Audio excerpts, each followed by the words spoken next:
colleagues are recalling her passion for service, her grit, her grace, her integrity.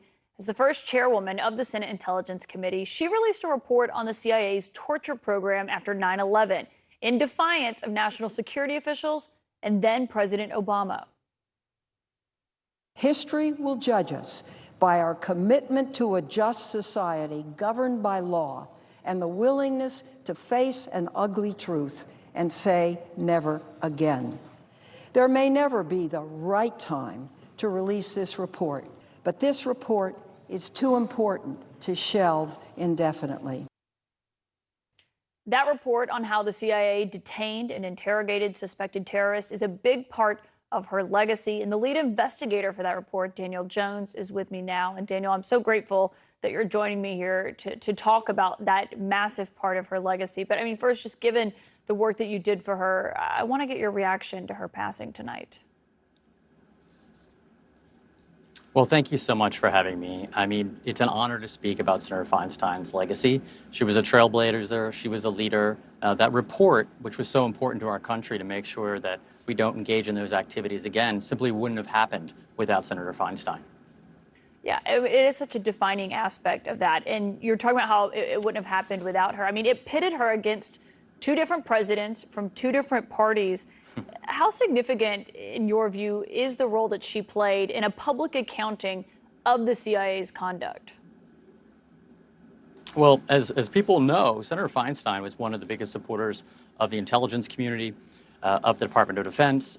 She's often known as one of the big defenders of controversial programs. So she was uniquely positioned to take on the oversight program that looked at the CIA's interrogation and torture tactics post 9/11. She was a real consensus builder, and she demanded from all of us on the investigations team that we look at these facts as we uncovered them and documented in the way that was extremely bipartisan, extremely approach it in a very cold and calculating position where it's like every fact we had to have footnotes. And as you know, that report was 6,700 pages. It had 38,000 footnotes, and it found basically three things. One is that the CIA's torture was ineffective. It didn't produce the intelligence the CIA said. Two, the CIA lied to the Bush administration, the Obama administration, the Department of Justice, American people. And then finally, three, that it was massively mismanaged.